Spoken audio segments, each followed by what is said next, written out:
एक गरीब लड़की नूर, मगर बहुत खूबसूरत थी, एक वीरान हवेली में अकेले काम कर रही थी। उस हवेली में एक जिन्न कई 100 साल से किसी खूबसूरत लड़की की तलाश में था। जिन्न ने नूर को दौलत का लालच दिया और उसकी मोहब्बत में सब कुछ भूल बैठा। जो उसने उस मासूम लड़की के साथ किया, उसे देखकर आपकी रूह कांप जाएगी। ये कहानी है नूराबाद के एक पुराने मिट्टी के घर में रहने वाली नूर की जिंदगी किसी परी जैसी नहीं थी। उसके चेहरे पर मासूमियत और आंखों में रोशनी तो थी, लेकिन हालात ने उसकी मुस्कुराहट चुरा ली थी। उसका हर दिन एक जद्दोजहद था। बीमार माँ की देखभाल, खाली बर्तन, टूटी हुई छत और दिल में पलती उम्मीद की लौ। नूर की माँ फातिमा बीबी एक नेक दिल औरत थी, मगर पिछले 4 सालों से बीमार बिस्तर पर पड़ी थी। शरीर जर्जर, दवा के पैसे नहीं और कोई करीबी रिश्तेदार पास भी नहीं आता था। घर के खर्च का कोई जरिया नहीं था। कई रातें यूं ही भूखे पेट गुजर जाती, मगर नूर कभी भी अपने रब से शिकवा न करती। हर सुबह नूर फज्र की अजान पर उठती, अपने पुराने से जानामाज पर सजदा करती, फिर कुरान पाक की तिलावत करती। उसकी दुआओं में एक ही इल्तिजा होती, या अल्लाह मेरी माँ को शिफा दे और हमें हलाल रोजी का जरिया अता फरमा। गांव में बहुत से लोगों ने उसे बुरे रास्तों की सलाह दी। कुछ ने शादी का लालच दिया तो कुछ ने नौकरानी बनाने की पेशकश। बट नूर हर बार सिर्फ एक जवाब देती, मेरे रब ने जो लिखा है वही बेहतर है, मैं अपना सब्र नहीं बेच सकती। फिर एक दिन गांव की एक बूढ़ी औरत ने उसे बताया कि जंगल के किनारे एक वीरान हवेली है, जहां सालों से कोई टिकता नहीं, मगर अब मालिक लोग शहर में हैं और वहां काम करने वाले की जरूरत है। मेहनत का अच्छा पैसा मिलता है। नूर ने माँ की आंखों में झांक कर देखा, कमजोरी, दर्द और बेबसी। उसने फैसला कर लिया, अगर हवेली में शैतान भी हो तो अल्लाह की कलमा और तिलावत के साथ जाऊंगी। माँ से इजाजत ली, 2 रोटी और कुरान की छोटी किताब झोली में डाली और निकल पड़ी एक ऐसे रास्ते पर जहां उसके सब्र और ईमान की सबसे बड़ी आजमाइश होने वाली थी। जिस हवेली की तरफ नूर रवाना हुई थी, उसका नाम था शमसी हवेली, जो कभी जमींदार नवाब जैनुल आबिदीन शमसी की रिहाइश हुआ करती थी। लगभग 100 साल पहले यह हवेली गांव की सबसे आलीशान इमारत थी। संगमरमर की दीवारें, बड़े बड़े झूमर, बाग बगीचे और फव्वारे। नवाब साहब बहुत अमीर थे, मगर उनकी एक ही औलाद थी, एक लड़की, जुलेखा। कहते हैं कि जुलेखा बेमिसाल हुस्न वाली मगर बहुत घमंडी थी। एक दिन उसकी शादी एक शरीफ मगर गरीब लड़के से तय हुई, जिसे वो पसंद नहीं करती थी। उसी रात जुलेखा ने खुद को हवेली के सबसे ऊपरी कमरे में बंद कर लिया और सुबह उसकी लाश झूमर से लटकी हुई मिली। मगर अजीब बात यह थी कि उसके चेहरे पर गुस्से की शिकन थी, जैसे वो मरने के बाद भी किसी से नफरत कर रही हो।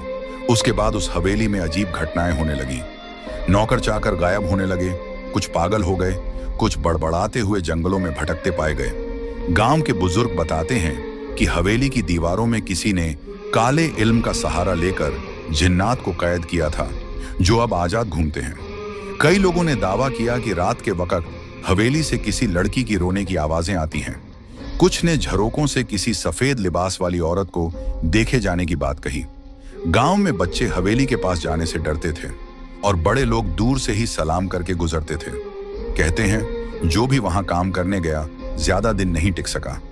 कुछ ने डर के मारे छोड़ दिया और कुछ हमेशा के लिए गायब हो गए। लेकिन नूर ने जब ये सब सुना तो सिर्फ एक बात कही, अगर ये हवेली जिन्हों की है तो मेरा रब भी रब्बुन्नास, मलिकिन्नास, इलाहिन्नास है। और इसी यकीन के साथ वो उस हवेली के फाटक से अंदर दाखिल हुई, जहां दीवारों की दरारों में वक़्त छुपा हुआ था और हवाओं में जुलेखा के शिकवे अब भी गूंजते थे। शमसी हवेली की दीवारों में बसी वह अदृश्य साया कोई आम जिन्न नहीं था। उसका नाम था कामिल, और वह न तो पूरी तरह से जिन्न था, न ही पूरी तरह इंसान। वह उन रूहानी जिन्हों में से था जो पहले इबादत गुजार और फरिश्तों की तरह पाक हुआ करते थे। उसका रिश्ता अल्लाह से गहरा था और वह जन्नत में दाखिल होने वाले जिन्नात की फहरिस्त में था। मगर सैकड़ों साल पहले एक इम्तिहान ने उसे तोड़ दिया। कामिल को एक इंसानी लड़की से रूहानी मोहब्बत हो गई थी। उस मोहब्बत में वह इतना डूबा कि जब वह लड़की किसी और से निकाह कर ली तो कामिल ने अपने रब से शिकायत कर दी, तूने मेरे दिल में इश्क डाला, फिर उसे मुझसे दूर क्यों किया। यह शिकवा उसे रूहानी जिन्न की रूह से निकालकर दुनियावी मोहब्बत में डूबे इब्लीस की सरहदों तक ले गया। वह तड़पते हुए उस हवेली में आया जहां जुलेखा की नफरत और मौत की बद्दुआ से हवेली की दीवारें पहले ही शैतानी ताकतों से भर चुकी थीं। वहां कामिल सालों तक अकेला भटकता रहा, एक ऐसी रूह जो मोहब्बत के नाम पर टूटी हुई थी। जब नूर पहली बार हवेली में दाखिल हुई तो उसकी आवाज, उसकी तिलावत, उसका सब्र, ये सब कामिल के उस टूटे हुए वजूद में सुकून की तरह उतरने लगे। वो हर रोज छुपकर उसे देखता, जब वह माँ के लिए तसब्बह पढ़ती, जब वह झाड़ू लगाते वक्त कुरान की आयतें बुदबुदाती, जब वह रात में आंसुओं के साथ दुआ मांगती। कामिल के लिए ये कोई आम लड़की नहीं थी।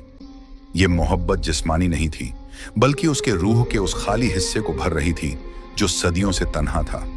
मगर एक जिन्न का इंसान से इश्क, और वो भी अल्लाह की बंदी से, क्या यह मोहब्बत पाक थी या फिर से एक गुनाह की शुरुआत?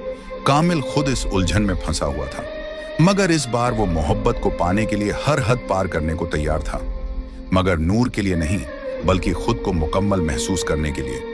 और यही से शुरू हुआ एक ऐसा सफर जहां मोहब्बत और मखलूकात का फर्क मिटने लगा।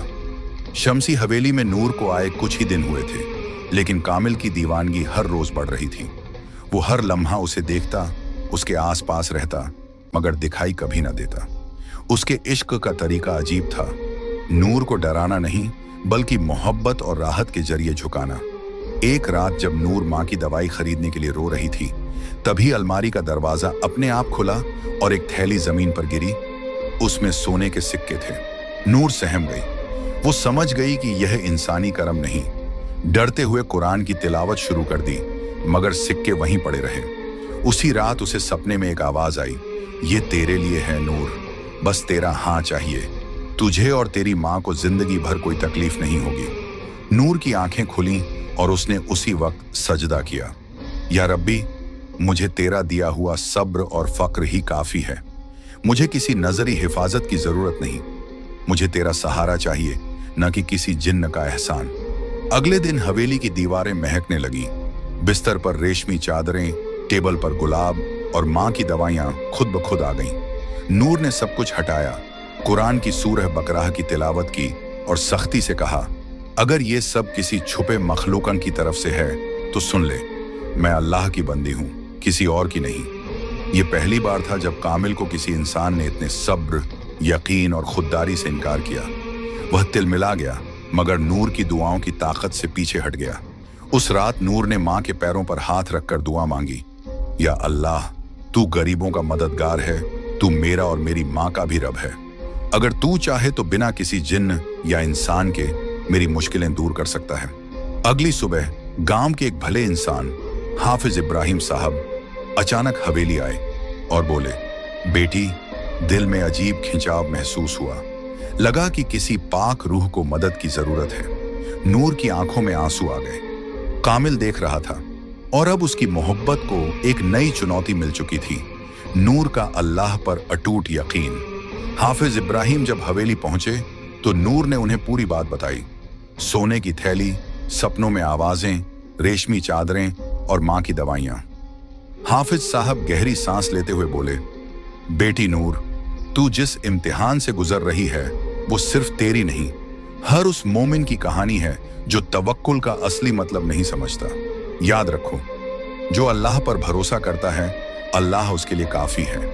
फिर उन्होंने समझाया कि तवक्कुल का मतलब सिर्फ दुआ करना नहीं, बल्कि यह यकीन रखना है कि मदद सिर्फ वहीं से आएगी जहां से कोई देख भी नहीं सकता, सिर्फ अल्लाह की तरफ से। नूर ने आंसुओं के साथ सिर हिलाया। हाफिज साहब ने उसे शैतानी वसवसे से बचने का तरीका भी बताया। जब भी तुम्हें कोई अनजानी आवाज या लालच महसूस हो, औजु बिल्लाहि मिनश शैतानिर रजीम पढ़ो और सूरह फलक और सूरह नास की तिलावत करो। इन दो सूरहों को मुअव्वजातैन कहा गया है। यह हर बुराई से पनाह देती है। उसने एक छोटी सी तस्बीह नूर को दी और कहा, जब भी तुम्हें डर लगे 33 बार या हफीजू, 33 बार या मुतकब्बिर पढ़ा करो। अल्लाह की हिफाजत तेरे चारों तरफ ढाल बन जाएगी। नूर ने पूछा, मगर हाफिज साहब, क्या जिन्न वाकई होते हैं? क्या वो हम इंसानों को नुकसान पहुंचा सकते हैं?